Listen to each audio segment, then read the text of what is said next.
राधा स्वामी जी।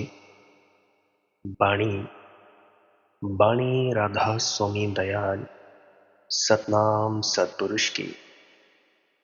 आज की सत्संग वीडियो का विषय है ध्यान क्या है, गहरे ध्यान में कैसे उतरा जाता है। तो चलिए इसी विषय के संदर्भ में आज की सत्संग वीडियो संत पलटू दास जी की वाणी के माध्यम से समझने की चेष्टा करते हैं। शुरू करने से पहले विनती करना चाहता हूं, कोई भी व्यक्ति जो इस वीडियो को सुनने जा रहा है, कृपया अंत तक सुनने की कृपालता जरूर करें जी। क्या पता कोई ऐसा वाक्य, कोई ऐसा तुक आपके हृदय में उतर जाए जिससे कि आपके प्रश्नों के जवाब मिल जाए और आप जी अंतर्मुखी होकर भजन सिमरन में या ध्यान में अग्रसर हो पाए। और आप जी इस चैनल को सब्सक्राइब भी कर सकते हो और ऑल बेल नोटिफिकेशन आइकन को भी दबा सकते हो, ताकि जब भी कोई नई वीडियो आए वो आप जी तक सबसे पहले पहुंचाई जा सके। तो चलिए अब मैं अपने मूल विषय की ओर बढ़ता हूं। गुरु प्यारी साध संगत जी, हम सभी ध्यान में उतरने की चेष्टा करते हैं। कभी कभी हमें लगता है कि हम ध्यान में उतर गए और कभी कभी लगता है कि हमारा ध्यान में कुछ हुआ नहीं। देखो, बहुत से ऐसे जीव हैं, साधक हैं, जो केवल एकाग्र चित्त होने को ही समझ बैठते हैं कि ये ध्यान है और बाद में परेशान होते हैं। भजन सिमरन में बैठते हैं तो जब जब मन एकाग्र हो जाता है, मन में कोई विचार नहीं होते, एक विचार होता है, तो समझते हैं कि जी ध्यान बन गया। ये ध्यान नहीं है, यह है एकाग्रता। बहुतों को यह भ्रम हो जाता है और रोते हैं, चिल्लाते हैं, प्रश्न करते हैं मुझसे कि बेटा आज तो हमारे बहुत विचार उठे, बेटा ये वासनाएं उठ गई। तो फिर बेटा करे तो करे क्या? तुम लोग बात को मेरी समझते नहीं और पता नहीं किन किन की बातों को सुनकर, कौन सी किताबें पढ़कर तुम ये समझ लेते हो कि मन की एकाग्रता है। ये हो गया जी ध्यान। देखो, मन कभी एकाग्र होगा भी और कभी एकाग्र नहीं भी होगा। अब मैं जरा भजन सिमरन को ही ले लेता हूं। सिमरन है कुछ शब्दों का जाप करना, ताकि ये जो शब्द है ये एक ही विचार रह जाए, बाकी जो तुम दिमाग में सोचते हो वो विचार हट जाए, संकल्प और विकल्प ना आए। संकल्प विकल्प मतलब तुम्हारे अंदर जो इच्छा होती है, फुरना उठती है, चाहना होती है, वो चीज ना आकर ये एक ही तरह का विचार चलता रहे जो भी तुमको अपने अपने सद्गुरु ने दिया गया होता है। और उसके बाद भजन में बैठने को कहा जाता है। भजन यानी क्या? ये जो तुम्हारे अंदर एक ही विचार चल रहा है, अब इसको भी छोड़ देना है। यानी टू डू नथिंग, कुछ नहीं करना है, बस शांत होकर मौन होकर बैठे रहना है। क्योंकि अब तुम्हारे दिमाग में विचार इतने सारे नहीं चलते, एक ही विचार चलता है, तो इतने सारे विचारों को छोड़ना तो मुश्किल है, परंतु इस एक विचार को छोड़ना बहुत ही ज्यादा आसान बात है। ठीक ठीक नामदान के वक्त भी बाबा जी महाराज फरमाते हैं कि भाई तुम लोग 2 घंटे शब्दों का जाप करो और 1 घंटा या आधा घंटा धुन के लिए बैठो। और साथ में ये भी फरमाते हैं कि जैसे जैसे धुन सुनने का वक्त बढ़ता जाता है, वैसे वैसे इस जाप करने के वक्त को कम करते जाना है। अगर 1 घंटा तुम्हारी धुन चलती है, अगर 1.5 घंटा जाप करने से तुम शांत हो रहे हो, सन्नाटा आ रहा है तुम्हारे कानों के भीतर, तो तुम 1 घंटा इस धुन को ही सुनो। अगर आधा घंटा तुम्हें जाप करने से तुम एकाग्रचित हो जाते हो, तो तुम अगले 2 घंटे धुन सुनने में बिताओ। और अगर बैठते ही धुन सुनाई देने लगे, तो इसे शब्दों का जाप बिल्कुल बंद कर देना है कोई सिमरन नहीं, कोई किसी की शक्ल का ध्यान नहीं, बस इसी धुन सुनने में ही बैठे रहना है। क्योंकि स्वामी जी महाराज जी की भी वाणी है, धुन सुनकर मन समझाई, कोट जतन से ये नहीं माने, धुन सुनकर मन समझाई। तो तुम लोग सोचते हो जी एकाग्रता आ गई, ध्यान आ गया। बिल्कुल गलत। एकाग्रता और ध्यान में जमीन आसमान का फर्क है। एकाग्रता यानी क्या? एकाग्रता यानी तुम्हारा जो मन के विचार है इकट्ठे हो गए। और ध्यान यानी क्या?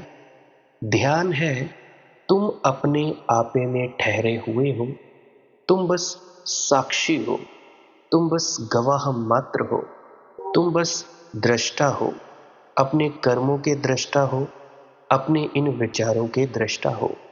अब जैसे तुम सब ध्यान के लिए बैठते हो, भजन सुमरन के लिए बैठते हो, तो तुम जब जाप कर रहे हो तब भी तो तुम्हारे भीतर एक सेंस बनी रहती है, एक चेतनता बनी रहती है कि हाँ जी, ये हो रहा है जी जाप, ये हो रहा है जी सिमरन के शब्दों का जाप, ये हम किसी की शक्ल को याद कर रहे हैं।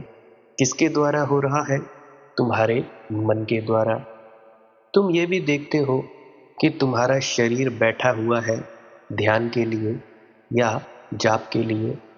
तुम साधना में बैठे होते हो तब भी तो तुम लोग जान ही रहे होते हो कि जी हम बैठे हैं। तो ध्यान का मतलब क्या हुआ? ध्यान का मतलब हुआ सजगता, होश।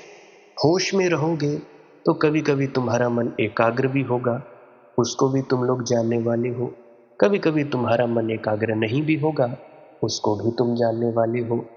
एक वक्त आएगा जब तुम्हारे विचार कोई भी नहीं होंगे, उसको भी तुम जानने वाले हो। तो यह जो जानने वाला है, ये जो तुम्हारे भीतर जानने वाला तत्व है, ये हो तुम लोग।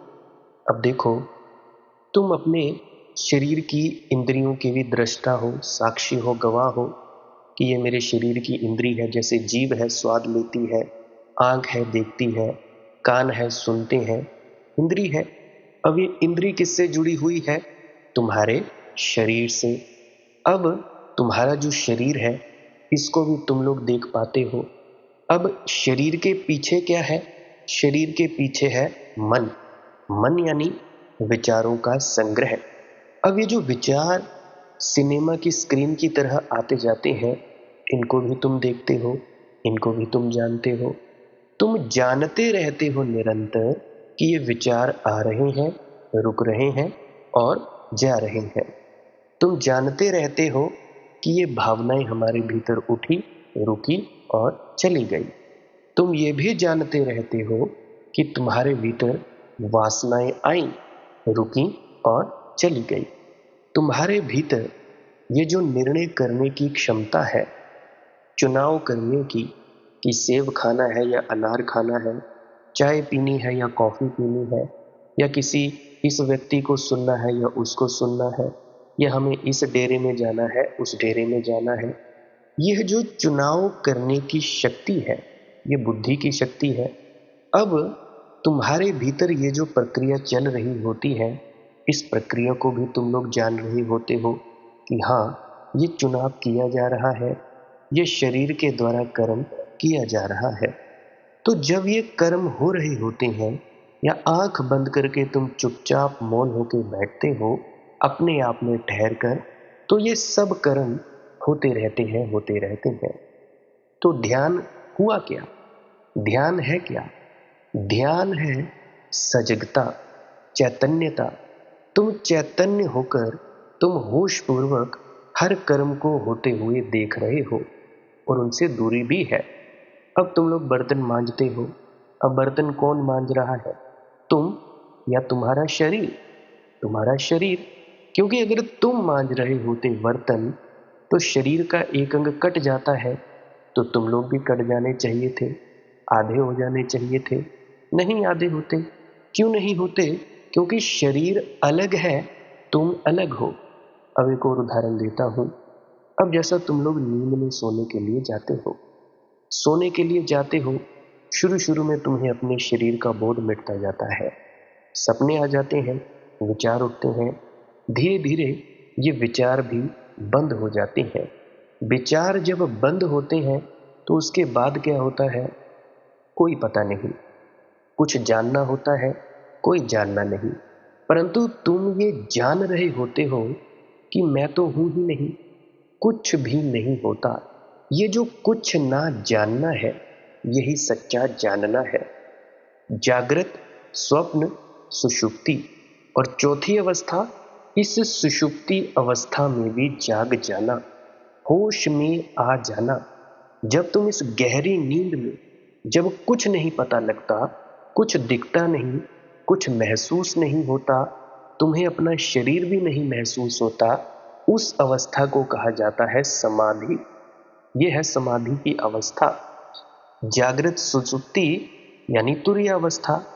वो कहते हैं ना, नाम तो है चौथे पद माही, ये चौथा पद है। तुरीय अवस्था इसको कहते हैं, तुरीया, चौथी अवस्था। तो ध्यान क्या हुआ? कुछ न करना ही ध्यान है। तुम चुपचाप चौकड़ी मारकर या लेट सकते हो तो लेट जाओ, कुछ भी मत करो, कुछ भी ना करना और गवाह बन के देखते रहना कि मन में क्या विचार उठे, ये शरीर क्या कर्म कर रहा है। तो इसको कहा जाता है ध्यान। परंतु तुम लोग, अजी आज मन एकाग्र हो गया तो लगता है कि जी ध्यान हो गया। नहीं, एकाग्रता ध्यान नहीं है। ध्यान है चाहे तुम्हारा मन चले, चाहे तुम्हारा मन ना चले, परंतु तुम सतत जागृत होकर उसको गवाह की तरह देख रहे हो। तुम्हें कुछ अनुभव हो या ना हो, परंतु फिर भी तुम तो हो ना। तुम्हें प्रकाश दिखे या ना दिखे, फिर भी तुम तो हो ना। क्योंकि प्रकाश को देखने वाला कौन? तुम ही हो। इस शब्द धुन को सुनने वाला कौन? तुम ही हो। वो कहते हैं ना, आत्मा की दो ताकतें, सुरत और निरत। अब सुनने वाली ताकत और देखने वाली ताकत। तो आत्म ज्ञान का मतलब अपने आप को जानना है ना। प्रकाश को जान लिया, अंधेरा हो गया, दोनों को जान लिया। अब ये जो जानने वाला है, ये है तुम्हारा अपना होना। ये दूरी, ये शरीर से दूरी। तो करना क्या है? कुछ भी नहीं करना है। बस होश में आकर ये देखना है कि हम हैं कौन। हम कोई भी नहीं है। ना तो हम कोई कर्म करते हैं, ना तो हम कुछ भोगते हैं, ना तो हम करता है। हम कौन है? अकर्ता। अब ये जो हम सोचते हैं कि मैं करता हूं, मैंने ये कर्म किया, मैंने ये फलानी चीज की, तो जब हम ये करते हैं कि बोलते हैं कि ये मैंने किया, तब ये आ जाता है अहंकार। तो कहते हैं ना, जब ये कहता कि मैं करता, तब ये गर्भ योनि में पड़ता कि अपने करने में। अब अगर तुम सब करना छोड़ दोगे, सब करना किस वक्त की बात कर रहा हूं? ध्यान में। तो ध्यान में गहरे डूबने के लिए चुपचाप चौकड़ी मारकर बैठें, आंख बंद करें और कुछ ना करें। बाकी आप सिमरन के शब्दों का प्रयोग ले सकते हो, ताकि जो इतने सारे विचार उठते हैं, एक विचार रहे, फिर उस विचार को भी छोड़ दो। आप सांस क्रिया का प्रयोग ले सकते हो। लंबे लंबे सांस लो या गहरी गहरी सांसें लो, और उसके बाद शरीर थक जाएगा और आरामदायक पोजीशन में बैठने में मदद मिलेगी। तो ये है ध्यान और एकाग्रता में फर्क। जितना देर आप कुछ नहीं करोगे, चौकड़ी मारकर बैठे रहोगे या जिस भी आसन में आपको पसंद है बैठे रहोगे और कुछ नहीं करोगे, तो आप कहाँ जाओगे? अपने आप में जाओगे। वो कहते हैं ना बाबा जी महाराज, अजी पहुंचना किथे है, किते भी नहीं पहुंचना पाई। अपने आप की पहचान करनी है। Remember yourself. Know, you have to know who you are. खुद की पहचान, अपने आप की पहचान। Self realisation before God realisation. जब खुद का ज्ञान होगा तभी तो परमात्मा का ज्ञान होगा ना। तो ये है सारी कीमिया। अब तुम लोग सोचते हो कि जी भजन सिमरन से कोई पहुंचेगा ना, बिल्कुल नहीं। भजन सिमरन एक काम है जिससे आपको पता लगेगा कि ये शरीर अलग है और मैं अलग हूं।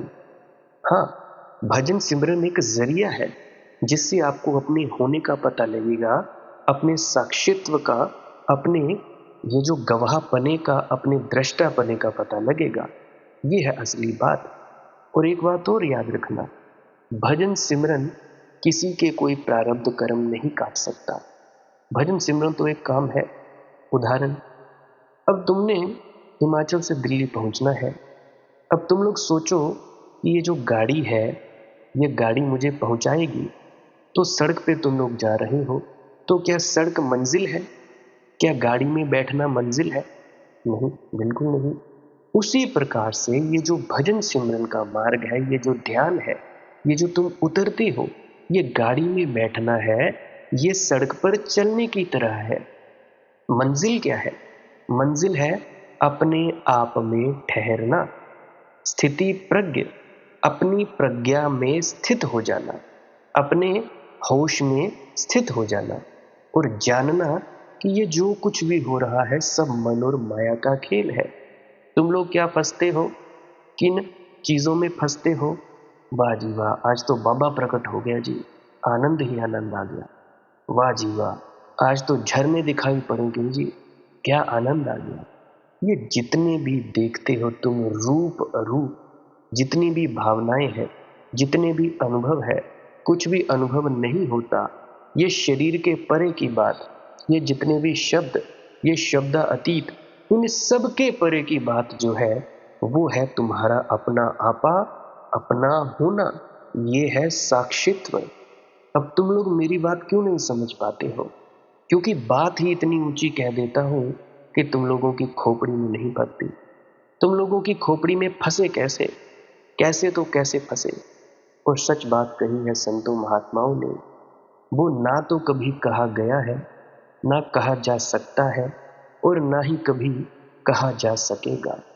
फिर भी इशारे किए जा सकते हैं। कोई समझ जाए उस इशारे को तो बात ठीक है, ना समझे तो उसकी मौज। नहीं तो क्या है, हम तुम सब उसकी कठपुतलियां हैं, मैं भी और तुम भी। वो मुझे नचा रहा है, उपदेश करवा रहा है और तुम लोगों को उपदेश सुनवा रहा है। मेरा क्या है? मेरा तो यहाँ कुछ भी नहीं। ना मैं अपना, ना तुम अपने।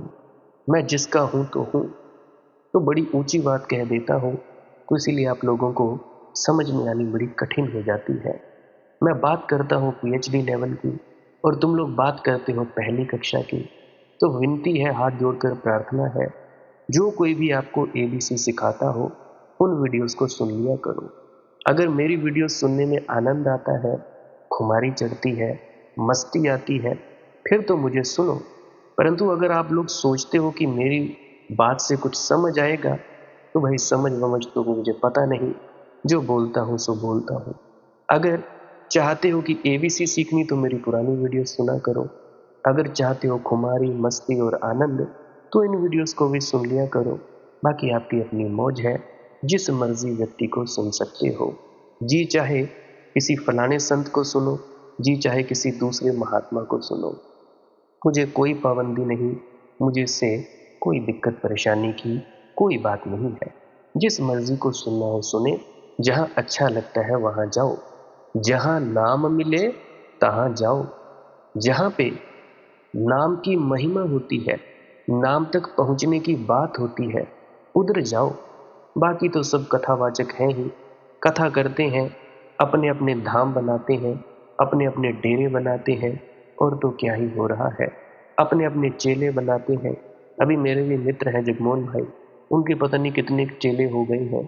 कहते हैं मुझे, यार मंदीप तू चेले क्यों नहीं बनाता, तेरा काम बढ़िया हो जाएगा, तेरा घर बार बन जाएगा, आश्रम बढ़िया हो जाएगा, तुझे चाय तेरे उठने से पहले पहुंच जाएगी, खाना सब बना दिया करेंगे।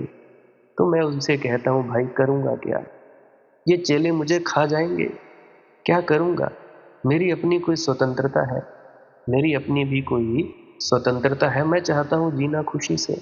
ये मुझे कहेंगे कि बाबा आज उधर चलो, मंदीप भाई आज उधर चलो, उस फलाने व्यक्ति ने बुलाया है, उस फलाने ने, इसने और उसने। तो मैं तो रहा इनके गुलामी में, मेरी अपनी स्वतंत्रता कहाँ होगी? तो भाई बहुत से हैं, कोई भी आपको लूटता है, सच्ची बात नहीं बताता। जो भी व्यक्ति सच्ची बात बताता है उनको आप लोग गालियां निकालते हो और कुछ फांसी पे चढ़ते हैं। बाकी तुम लोग फूलों के हार तो उन्हीं को पहनाते हो जो व्यक्ति तुम्हें लूटते हैं, तुम्हारा वक्त जाया करते हैं। सीधी बात कोई बताता है तुम उसकी बात नहीं मानते। तुमको आदत ही है लुटवाने की अपने आप को, और दुनिया में बहुत सारे पड़े हैं जो तुम्हें लूटने आते हैं और तुम्हें मूर्ख बनाने आते हैं। देखो भाई, बात एक मेरी सुन लेना। सच्ची सच्ची बात कहता हूँ, ध्यान के लिए बहुत झकझोरना पड़ता है गुरु को, बहुत चोटें मारनी पड़ती हैं, तब जाकर होश आता है। अब कोई चोट खाने को राजी नहीं और कहता है सस्ते में चीज मिल जाए, तो भाई ये तो ना हो पाएगा। जो सिर वारे आपने चले हमारे साथ। अगर अपने अहंकार को देने को तैयार हो फिर चलो, नहीं तो कोई जरूरत नहीं। दुनिया में पैसा कमाओ, दुनिया में खाओ पियो मौज करो। अगर ज्यादा ही है तो जागरणों में चले जाया करो, या और भी बहुत से हैं जो तुम्हारा वक्त जाया करते हैं, तो उनके पास चले जाया करो। मुझे बात याद आती है कि एक शराबी 2 रुपए की टिकट अपने सिर पर लगाए है, माथे पर चिपकाए है, और जो है पोस्ट करने की कोशिश कर रहा है। तो एक सिपाही खड़ा था, उसे थोड़ी देर से देख रहा था, फिर पास आया और कहा कि बड़े मियाँ, ये क्या कर रहे हो? मैंने एक पुरानी फिल्म में ये सीन देखा था। तो उसने कहा कि पत्नी मायके गई है और मैं भी उसे लेने जा रहा हूँ। देखते नहीं, पता लिख दिया है पत्नी के मायके का और टिकट भी लगा दी है। तो हवलदार ने एक डंडा उसकी खोपड़ी पर मारा, थोड़ा होश लौटा। उस आदमी ने कहा कि जी डंडा क्यों मारते हो? उसने कहा, ये सील मोहर लगा रहा हूं, बिना सील मोहर के लेटर बॉक्स में कहीं जाएगा तो पहुंचेगा। तो भाई ध्यान के लिए बहुत डंडे खाने पड़े, तो भी जग जाओ तो बहुत, क्योंकि ध्यान एक अर्थ में तुम्हारा बिल्कुल भी परिचित नहीं है, गलत ध्यान से भी परिचय नहीं है, ठीक की तो बात दूर। ध्यान शब्द कोरा है, ध्यान शब्द से तुम्हें कुछ नहीं उठता, लेकिन कोई कहे प्रेम प्रीति तो तुम्हारे भीतर थोड़ी उमंग उठती है, थोड़ी लहर आती है, थोड़ी सुगंध आती है। इसीलिए भक्तों ने सुगम और सहज को चुना है। जैसा कि बाबा पलटू दास जी फरमाते हैं, जेकर पिए परदेस नींद नहीं आवे हो, फूल खिले करने के प्रियतम कारी बदरी छाई, गुलशन में आंगन में बन में फैल गई कजराई, झूम झूम कर डाली डाली गाती है मल्हार, आओ प्राणधार, हरे हरे पेड़ों पर बैठे कौवे करत कुलेलें, बादल सूरज की किरणों से मिलकर होली खेलें, ईश्वर जाने तुम क्यों याद आते हो बारंबार, आओ प्राणधार, आओ प्राणधार। पुकारा है हम सबने पर को, अलग अलग रूपों में पुकारा है, मगर पुकारा है। दूसरे पर हमारी नजर सहज ही लगी है, इसलिए प्रार्थना करनी आसान है, ध्यान कठिन है, क्योंकि प्रार्थना में पर का अंगीकार है, दूसरे का। अब पतंजलि ने भी ईश्वर को भी कहा कि आवश्यकता नहीं है योगी के लिए मानना, सिर्फ एक आलंबन है, और बहुत आलंबनों में एक उपाय है। ईश्वर कोई लक्ष्य नहीं है। परम समाधि को पाने में जैसे और बहुत उपाय हैं, वैसा ही ईश्वर ही एक उपाय है। तो पतंजलि के जो सूत्र हैं ईश्वरवादी नहीं है। योगी ईश्वरवादी हो ही नहीं सकता, लेकिन तरकीब से इनकार किया पतंजलि ने। अगर तुम पतंजलि की किताब पढ़ो तो वहां पे तुम पढ़ सकते हो, उसने सीधा सीधा इनकार नहीं किया कि ईश्वर नहीं है, कह दिया कि ईश्वर भी एक आलंबन है, एक आधार है। उस आधार से भी कुछ लोगों ने समाधि पाई है, मगर लक्ष्य समाधि है, साधन मात्र ईश्वर है। ये तो इनकार करने से भी बड़ा इनकार हो गया, ईश्वर को साधन बना देना। महावीर ने तो साफ ही कह दिया कि कोई ईश्वर नहीं है, महावीर महायोगी है। ईश्वर को स्वीकार करने की कोई गुंजाइश नहीं वहां, ध्यान पर्याप्त है।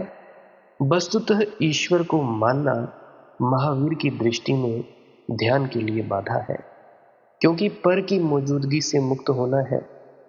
पर से मुक्त होना है तो परमात्मा से भी मुक्त होना होगा। परमात्मा भी पर है। बुद्ध ने भी इनकार कर दिया ईश्वर से, ये 3 ध्यान की परंपराएं भारत में पैदा हुई। परम ध्यान की परंपराएं, तीनों ने ईश्वर को इनकार कर दिया। ये इनकार अकारण नहीं है, ये इनकार दार्शनिक भी नहीं है, ये इनकार मौलिक रूप से ध्यान की अवस्था का अनिवार्य अंग है। ध्यानी को अकेला होना है, इतना अकेला होना है कि वहां कोई परमात्मा भी न रह जाए, परमात्मा को पाने तक की इच्छा भी न रह जाए। इतना अकेला होना है कि वहां प्रार्थना करने का भी उपाय न रह जाए। दूसरा ही ना होगा तो प्रार्थना कैसे होगी। ध्यानी को शून्य होना है, भक्त को शून्य नहीं होना है, भक्त को पूर्ण होना है। कहते हैं ना कि एक जब भक्त आता है तो भक्त ही भगवान हो जाता है। ये वही बात है, जरा उल्टी है। तो भक्त को अपने को परमात्मा से भर लेना है, भक्त को अपने द्वार दरवाजे खोल देने हैं और निमंत्रण देना है, निमंत्रण कि तू आ, हे प्राणधारा, आ और मुझ में समा। चौंकी चौंकी उठ जागी, सेज नहीं भावे हो। भक्त तो चौंक चौंक कर उठाता है। अब जैसे तुम किसी की प्रतीक्षा करते हो, प्रेसी की, प्रेमी की, तो चौंक चौंक पड़ते हो। दरवाजे पर हवा का झोंका आता है, खड़खड़ होती है भागे। दरवाजा खोलकर देखते हो, रास्ते पर सूखे पत्ते खड़खड़ खड़खड़ करते हवा में उड़ते हैं, भागे। दरवाजा खोलते हो, कोई रास्ते से गुजरता है, कोई भी दूध वाला गुजरे कि तुमने दरवाजा खोला कि पता नहीं वही आ गया हो। जैसे तुम्हारे घर में रिश्तेदार आते होंगे तो तुम ऐसे ही करते हो कि कहीं ऐसा ना हो कि दरवाजा बंद देख कर लौट जाए कोई खास व्यक्ति। जीसस ने कहा है, अपना दरवाजा बंद ही मत करना, क्योंकि कौन जाने वह कब आए, किस घड़ी, किस मुहूर्त। दरवाजा खुला ही रखना। द्वार पर तुम वेलकम जो लगा होता है उसका बोर्ड लगाए ही रखना, पलक पावड़े बिछाए ही रखना। कब आ जाए, किस घड़ी में, कोई नहीं जानता। उसकी कोई भविष्यवाणी भी नहीं हो सकती। तो कैसे सोए भक्त नहीं सो पाता। चौंक चौंक उठ जागी, सेज नहीं भावे हो। और बिना प्यारे को पाए सेज भाए तो कैसे भाए। सेज काटती है, उसके साथ तो सूली भी भली, उसके बिना सेज भी प्यारी नहीं लगती। और मीरा ने कहा है, सूली ऊपर सेज पिया की, सूली ऊपर ही उसकी सेज है। मगर भक्त मिटने को राजी है। भक्त कहता है, मुझे मिटा दो, तुम ही रहो। और ज्ञानी, ज्ञानी कहता है, ध्यानी कहता है, सब मिट जाए बस आत्मा बचे। भक्त कहता है, मैं मिट जाऊं बस तुम बचो। दोनों पहुंच जाते हैं एक ही जगह, कारण समझ लेना। ज्ञानी कहता है, मैं बचूं तू छूट जाए। लेकिन जब सब तू से छुटकारा हो जाता है तो मैं अपने आप छूट जाता है, क्योंकि मैं बिना तू के नहीं बच सकता। मैं के लिए तू की रेखा चाहिए ही चाहिए। मैं में कोई अर्थ ही नहीं होता तू के बिना। उदाहरण देता हूं। अब जैसे तुम लोग पैदा हुए, अब जब पैदा हुए तो तुम लोग वैसे के वैसे तुम किसी के बच्चे बने, क्योंकि माँ बाप थे। माँ बाप के कारण तुम्हारा जो नामकरण हो गया बच्चा, बेटा या बेटी। तुम लोग थोड़े बड़े हुए, तुम नर्सरी में जाने लगे, क्या हो गए, विद्यार्थी। स्कूल में चले गए, विद्यार्थी। तुम कॉलेज में चले गए, विद्यार्थी। तुम्हारी कोई सहेली या तुम्हारा कोई बॉयफ्रेंड या गर्लफ्रेंड बनी तो तुम बॉयफ्रेंड गर्लफ्रेंड बने। तुम्हारे होने में तो कोई दिक्कत नहीं आई, कुछ बदलाव तो नहीं आए। अब थोड़ा और बड़े हुए, कॉलेज पास कर लिया, डिग्री धारी हो गए, एमएससी की, बीएससी की, कि भाई ये मनदीप कुमार सन ऑफ फलाना फलाना, ये इसको डिग्री ये मिल गई।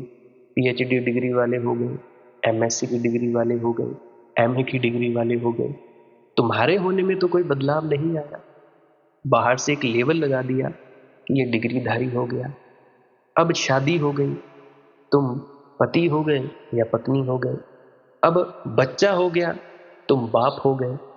अब उन बच्चों के बच्चे हो गए, तुम दादा दादी हो गए। तो तुम्हारे होने में तो कोई फर्क नहीं पड़ा, तुम्हारे होने में कोई भेद तो नहीं पड़ा, बस लेबल बदलते जाते हैं और बदलते जाते हैं। तो मैं कहता हूं कि मैं में कोई अर्थ ही नहीं होता तू के बिना, दूजे के बिना हमारा कोई अर्थ नहीं। तो इसलिए बुद्ध की बात में बड़ा अर्थ है। उन्होंने परमात्मा को इनकार किया और फिर आत्मा को भी इनकार कर दिया। इस अर्थ में बुद्ध महावीर से ज्यादा तर्कयुक्त है, ज्यादा संगत है, क्योंकि महावीर ने परमात्मा को तो इनकार किया, आत्मा को इनकार नहीं किया। महावीर आधे गए, आधे रास्ते गए, कह दिया कि परमात्मा तो नहीं है, तू तो नहीं है, लेकिन ये ना कह सके कि मैं भी नहीं हूं। बुद्ध ने तर्क को उसकी पूरी संगति तक पहुंचाया। जब परमात्मा ही नहीं तो आत्मा कैसे? बचा क्या? शून्य, कुछ भी नहीं बचा। और यही घटना भक्त को भी घटती है। भक्त मैं को मिटाता है, और जिस दिन मैं बिल्कुल मिट जाता है उस दिन तू कहां? अब देखो, अगर तुम जितने भी हो, अब मां बच्चे के बिना क्या मां कहलाई जाएगी? नहीं कहलाई जा सकती। वो एक लड़की है, वो एक स्त्री है।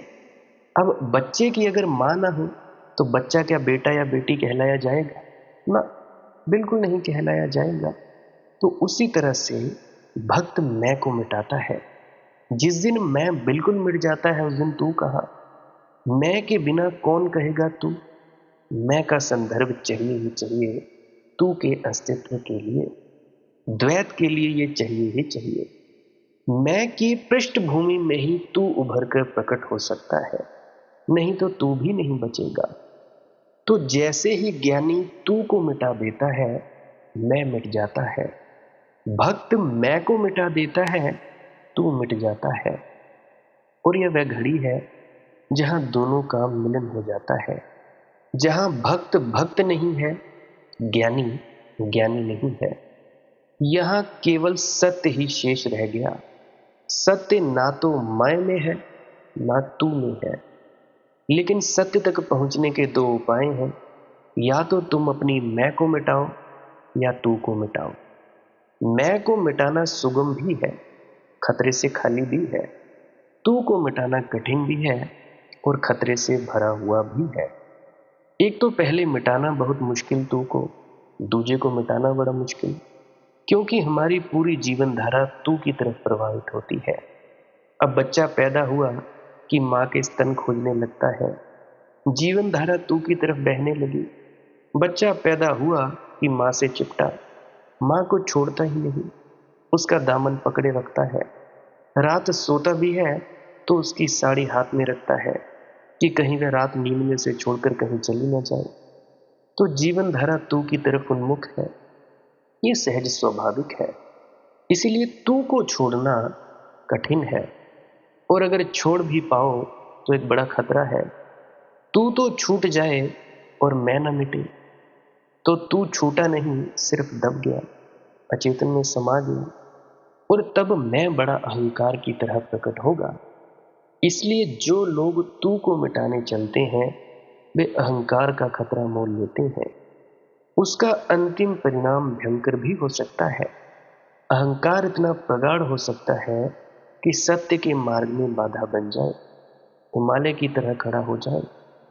भक्त का मार्ग सुगम भी है और खतरे से भी खाली है, क्योंकि मैं से ही मिटाना है तो अहंकार का खतरा तो है ही नहीं।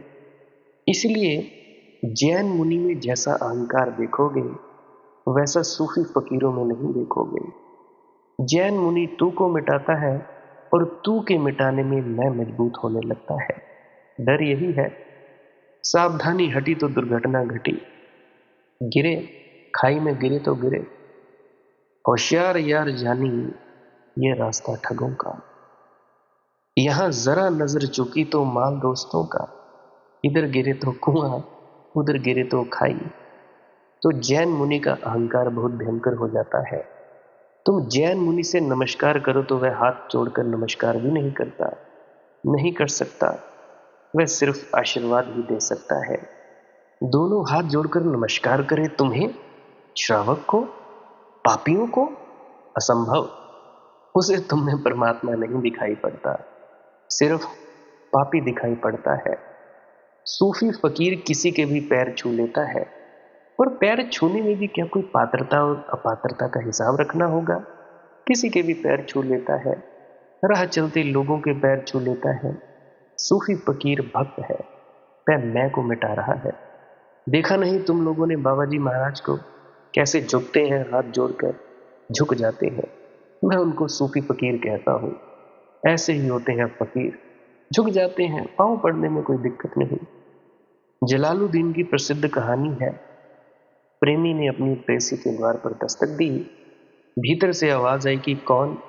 उसने कहा, क्या तू पहचानी नहीं मेरी आवाज, मेरे पैरों की आवाज? मैं हूं तेरा प्रेमी। और भीतर से उत्तर मिला, ये घर प्रेम का बड़ा छोटा है, इसमें दो ना समा सकेंगे। अभी आओ और पको, और तैयार हो फिर लौटना। कबीर कहते हैं, प्रेम गली अति सांकरी, तामे दो ना समाए। वैसे ही जलालुद्दीन की उस कहानी में, उस कविता में प्रेसी कहती है, ये प्रेम का घर बहुत छोटा है, इसमें दो नहीं समा सकते, अभी जाओ। फिर वर्षों बाद प्रेमी लौटा, फिर द्वार पर दस्तक दी।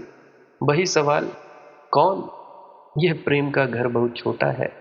तो उसने कहा, अब मैं नहीं हूं, अब क्या उत्तर दूं, अब तो तू ही है।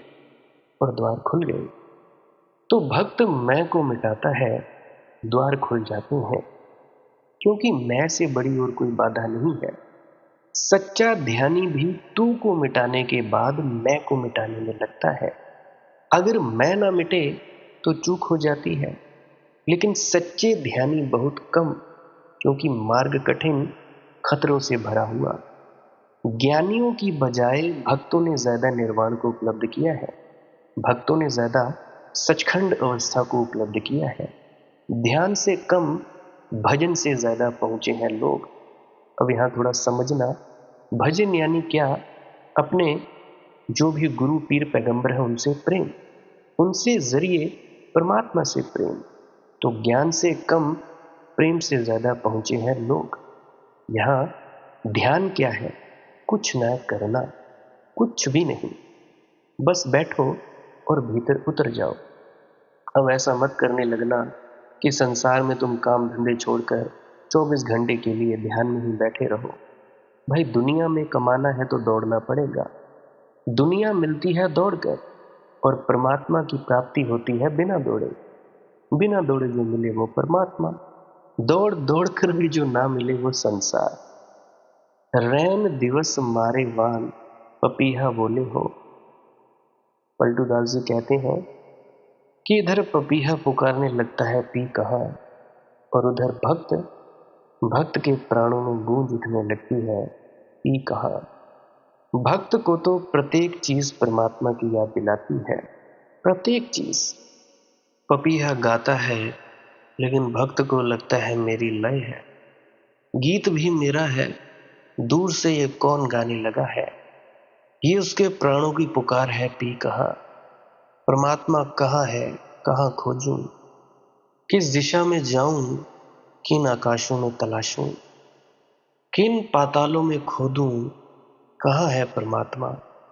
वह कहाँ है जो मेरे प्राणों को तृप्ति दे, जो मेरे सूखे कंठ को गीला करे, जो मेरी भटकती हुई जीवन धारा को सागर तक पहुंचा दे।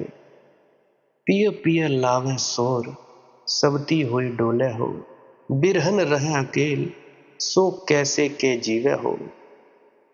ज्ञानी चेष्टा करता है अकेला रहूं, कैसे अकेला रहूं। ज्ञानी एकांत खोजता है, और भक्त हैरान होता है कि भीड़ में भी अकेला है। ये बड़े मजे की बातें ख्याल में रखना, ये भेद तुम्हें साफ होने चाहिए, इससे चुनाव में आसानी होगी। ज्ञानी जंगल जाता है कि अकेले में जाना है, और भक्त कहता है भीड़ में भी खड़ा हूं, बाजार में तो भी अकेला हूं। क्योंकि परमात्मा जब तक नहीं मिला तब तक कैसे दुकेला। तब तक तो अकेला ही हूँ। हाँ, भीड़ भाड़ है, ठीक है, बाजार चलता है, राह चलती है, सब ठीक है, मगर मैं तो अकेला हूँ। उसके प्राण तो अटके हैं सदा और सदा परमात्मा में। प्रतिपल एक ही तड़फ होती है कि कैसे पंख फैलाऊं, कैसे पिया के देश उड़ जाऊं। और हर चीज याद दिलाती है, जगत की हर चीज उसी की तरफ इंगित करती है, इशारा करती है। बिरहन रह अकेल, सो कैसे कह जीवा हो। जिसने बिरह को जाना है परमात्मा के, जिसने उसे प्रेम से पुकारा है, वह तो अकेला ही है। भरे बाजार में अकेला है, उसे अकेलापन नहीं खोजना पड़ता। जेकरे अमी कै चाह, जहर कस पीवा हो। और जिसने परमात्मा को चाहा है, जिसने अमृत की चाह की है, संसार उससे अपने आप छूटने लगता है, उसने छोड़ना नहीं पड़ता।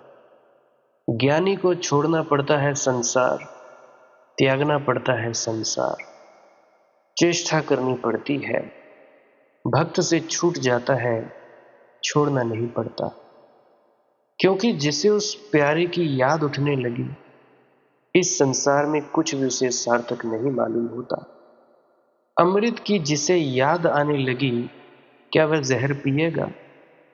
जिस हंस को मान सरोवर की याद आ गई, फिर वह तुम्हारे गांव के जो छोटे मोटे तालाब हैं, उसके कीचड़ों में बैठेगा, फैला देगा पंख, उड़ चलेगा मान सरोवर को। मोती चुगने वाला हंस क्या कंकड़ पत्थर चुगेगा? हंसा तो मोती चुगा है। भक्त को परमात्मा की प्रीति जैसे जैसे सघन होने लगती है, वैसे वैसे स्वाद आने लगता है अमृत का। ये स्वाद कुछ ऐसा नहीं है जो बाहर से आता है। मैंने भी कई कई बोतलें खत्म की शराब की, परंतु जब उस मालिक का स्वाद आया, सब छूट गया। छोड़ना नहीं पड़ा, मैंने छोड़ा नहीं, छूट ही गया। तो ये जो शराब है तुम्हारे प्राणों में ढलती है, ध्यान का नशा, ये नशा तुम्हारे भीतर ही उमगता है। भक्त डोलने लगता है, मस्त हो डोलने लगता है। उसके आंसू बहुत जल्दी ही गीत बन जाते हैं, उसकी उदासी बहुत जल्दी संगीत बन जाती है, उसका विरह बहुत जल्दी मिलन के करीब आने लगता है। विरह की जितनी सघनता होती है, मिलन उतने शीघ्र घटित होता है। जिस क्षण विरह परिपूर्ण होता है, पूर्ण होता है, उसी क्षण मिलन घट जाता है। जेकरे अमी कह चाह, जहर कस पीवा हो। अभरन देहु बहाए, वसन धै फारो हो। त्यागी, ज्ञानी छोड़ता है, मगर छोड़ने में उसका अहंकार प्रबल होता है। वह हिसाब रखता है भीतर कितने उपवास किए, कितना धन छोड़ा, कितना पद छोड़ा। वह उसकी बार बार चर्चा करता है, वह उसे भूलता नहीं। वह धीरे धीरे उसे बढ़ाने भी लगता है। वह धीरे धीरे बहुत बड़ी बड़ी बातें करने लगता है। मैंने इतना त्याग किया, महात्यागी हूं। लेकिन भक्त का त्याग बड़े और ढंग से घटित होता है। जैसे घटना चाहिए वैसा घटता है।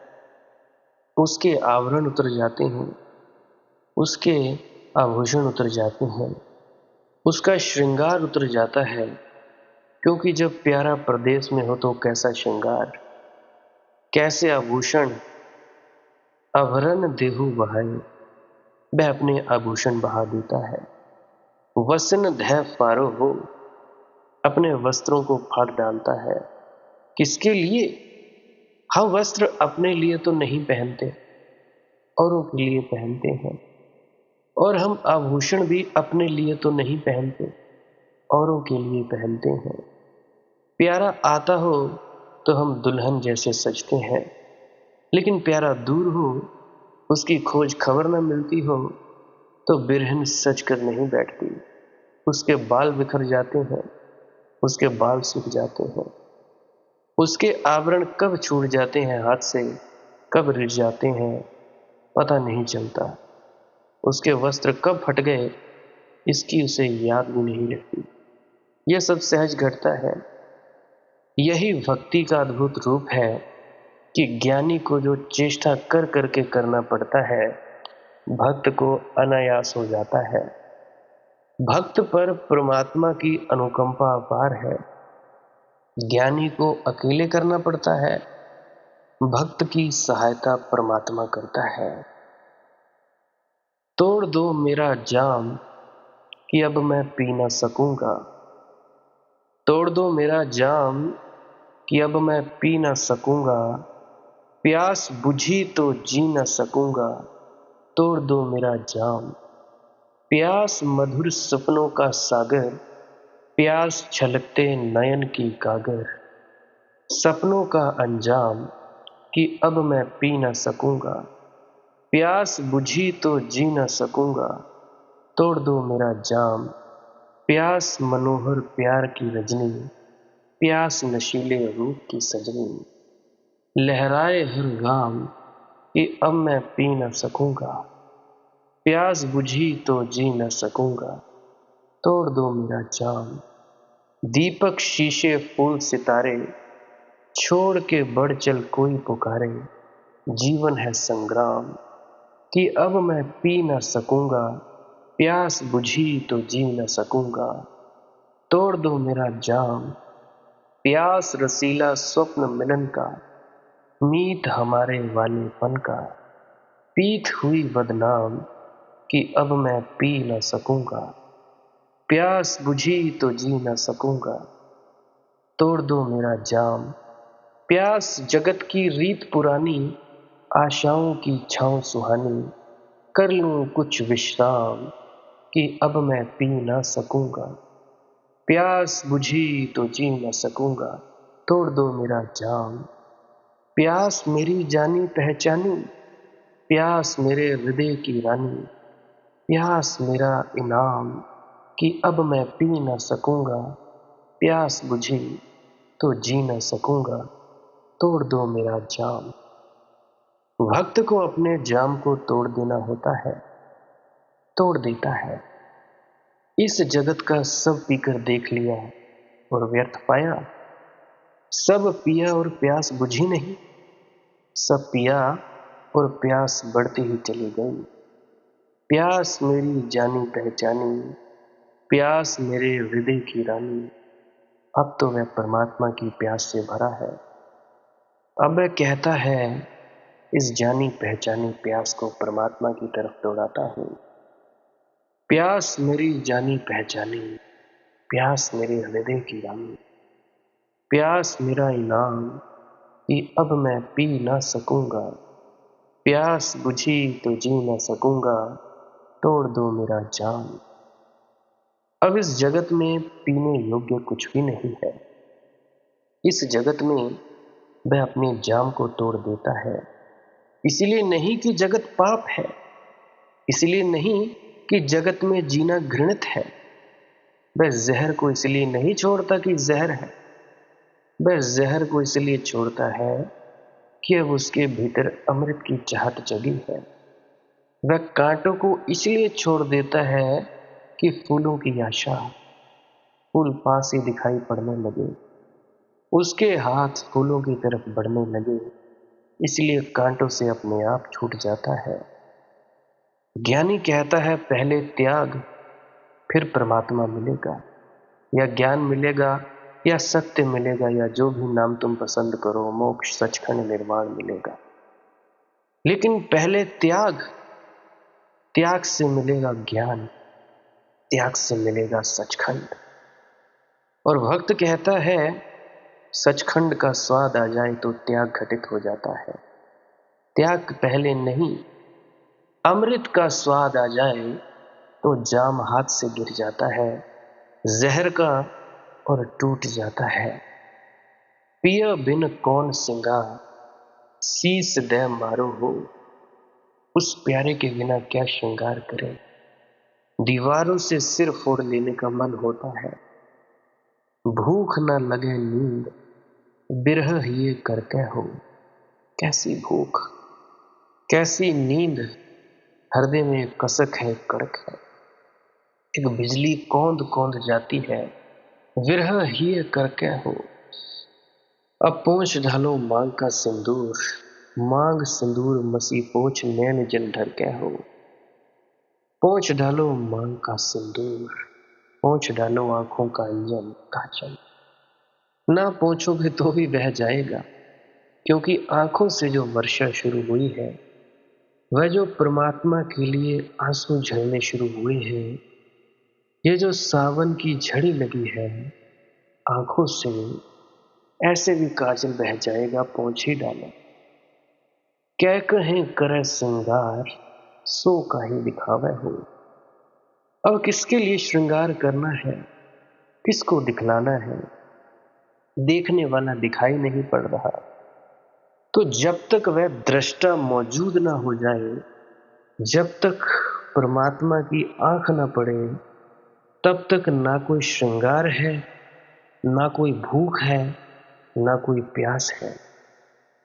जेकर पिय परदेस, सो काहि रिझावे हो। रहे चरणन चित लाई, सोई धन आगर हो। व्यर्थ समय न गवाओ श्रृंगार में, व्यर्थ समय न गवाओ संसार को रिझाने में। सारे समय और सारी ऊर्जा को जो समझदार है, जो चतुर है, बुद्धिमान है, वह एक काम में लगा देता है। रहे चरण चित लाई, सोई धन आगर हो। वही है धन्य भागी, वही है बुद्धिमान, जो परमात्मा के चरणों में सारे चित्त को लगा देता है, सब तरफ से बटोर लेता है अपनी ऊर्जा को और उस एक पर समर्पित कर देता है।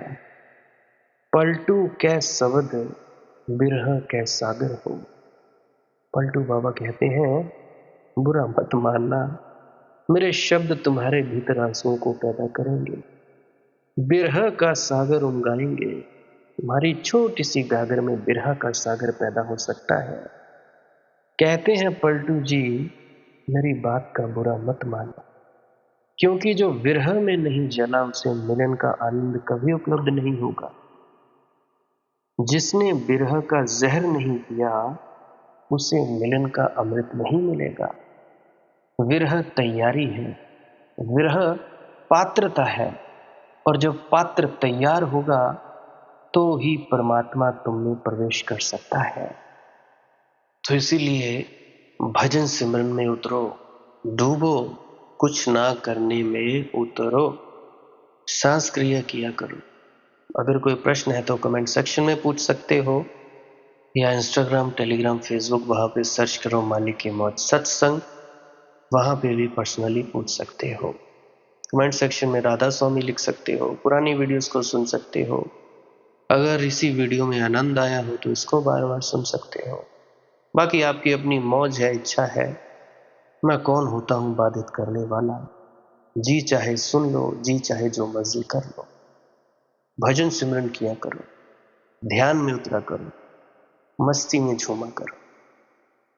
यही अरदास करता हूं कि तुम सब उस मस्ती को उपलब्ध हो जाओ जिसको संत महात्मा मस्त हुए पड़े हैं पीकर।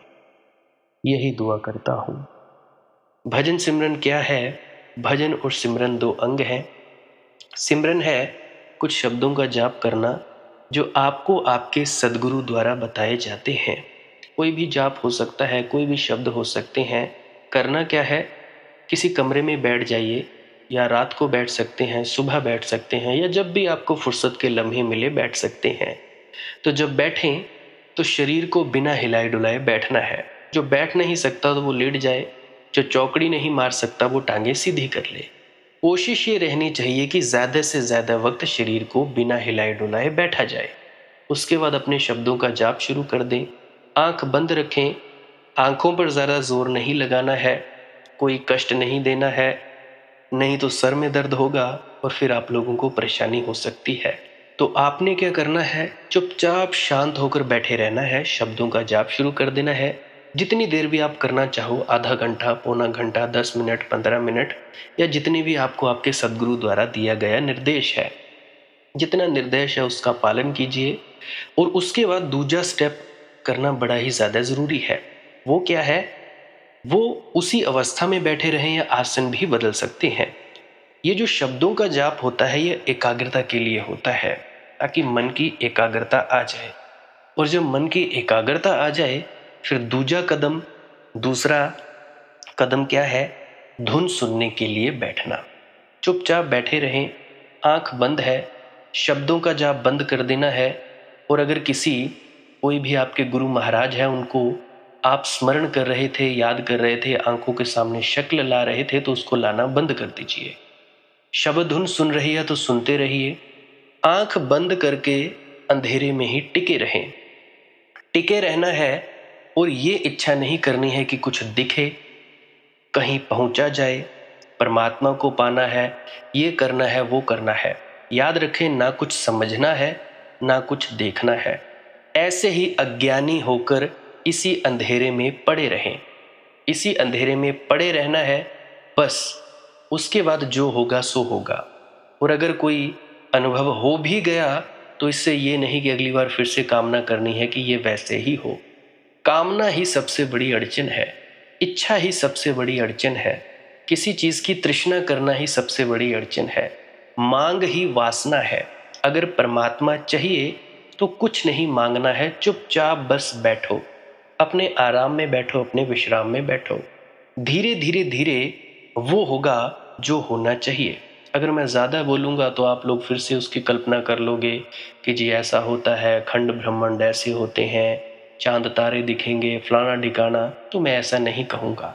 मैं बस इतना कहूँगा, जो कुछ दिखता है, कुछ भी दिख जाए, वो मन है, वो माया है। जो नहीं दिखता वही आत्मा है, वही आत्मा में होना है। अब जैसा कि तुम लोग इसी अंधेरे में टिके रहोगे, टिके रहोगे, टिके रहोगे, तो कुछ दिनों के बाद या महीनों के बाद एक प्रकाश आएगा। वो प्रकाश पूरे शरीर में फैलता जाएगा और धीरे धीरे तुम इस प्रकाश के सहारे अपने आप में स्थित होगे। अब देखो, इस प्रकाश को देखने वाले भी तुम हो और इस शब्द धुन को सुनने वाले भी तुम हो। अब जो ये शब्द धुन को सुनता है और प्रकाश को देखता है, ये तुम हो। तो अपने आप में स्थित होना है, अपने आप को जानना ही सच्चा आत्मज्ञान है। खुद को जानना, खुद को जान लिया, मालिक को फिर जान जाओगे। तो इतनी सी प्रक्रिया है। और आगे आप श्वास क्रिया भी कर सकते हो। ये मुझे बताई गई थी विजय शर्मा जी द्वारा।